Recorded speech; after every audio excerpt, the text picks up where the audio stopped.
I'm Nathaniel Stinnett, and this is your brief introduction to the Environmental Voter Project.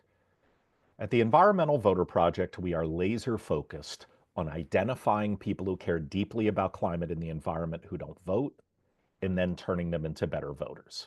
And the reason we have that focus is because there are just too few voters right now who prioritize climate change.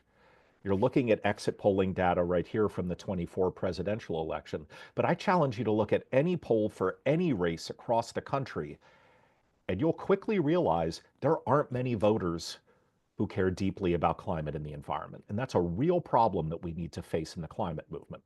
Because when you have data like this, two things happen. First, it becomes incredibly hard to elect good climate leaders. But second, even when we do manage to elect good climate leaders, we all know it isn't like they can then just snap their fingers and get everything they want done. No, they still need to pick and choose what to spend their political capital on. And they ain't going to spend it on the thing that only 7% of voters list as their top priority. And this is not an insignificant number of voters, because the truth is, the reason why so few voters list climate as their top priority is because there are millions of non voters out there who do care about climate change. In fact, at the Environmental Voter Project, we identified 13 million of these climate voters who skipped the 22 midterms. And heading into the 24 presidential election, we looked at voter files and estimated that over 10 million potential climate voters were unlikely to show up. These are big, big numbers, and you can choose to be frustrated by them, or you can choose to see them as an opportunity like we do at EVP.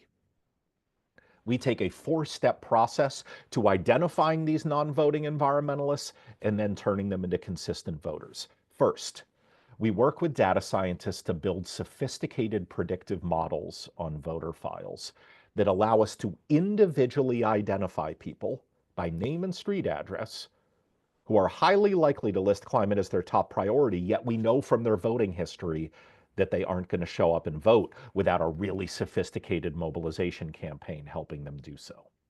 That lets us go to step two, mobilization, because now we've got a population of people who don't need their minds changed. They already care about climate and the environment. They just need their behavior changed. And that's a heck of a lot easier and cheaper than changing people's minds. So we work with thousands of volunteers around the country to canvass, call, and postcard these voters.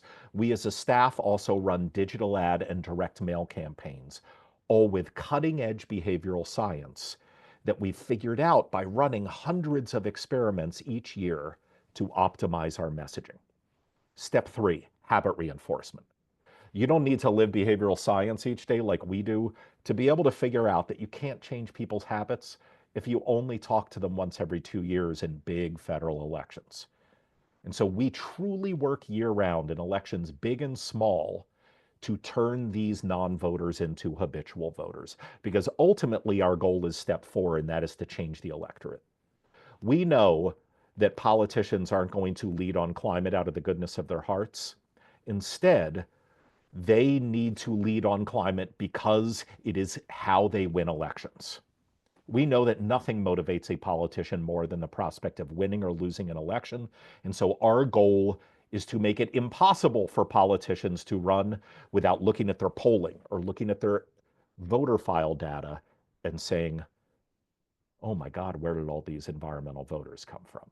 If we can do that, we will get the climate policy that we need. We're getting great results, and we can prove it because we submit them to what's called randomized control trials.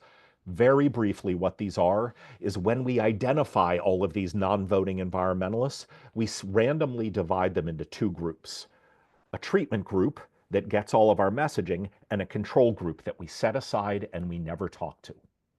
Then, after the election, when public voter files are updated, we can see what turnout is among the people who got our messaging and compare that to the control group that we set aside. And this allows us to isolate what our sole impact was on turnout while controlling for all outside variables. And we know that just in 2020, 21, 22, and 23, we were solely responsible for increasing turnout among our targets by as much as 1.8 percentage points in statewide general elections, 3.6% in statewide primaries, and 5.7% in local and municipal elections. These are big, big numbers in this business. And over the long term, we have now spoken to 10.5 million of these low propensity environmental voters, and we've tagged them in our voter files so we can track them over time.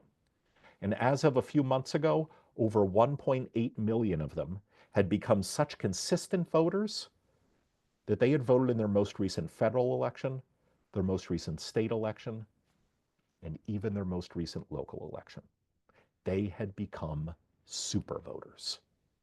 We've been getting lots of great coverage and features for this cutting edge work, blending data science and behavioral science with good old fashioned organizing and thousands of volunteers. We would love to have you join our work. Please go to environmentalvoter.org to see how you can get involved or visit some of the links in the notes to this video. Thank you.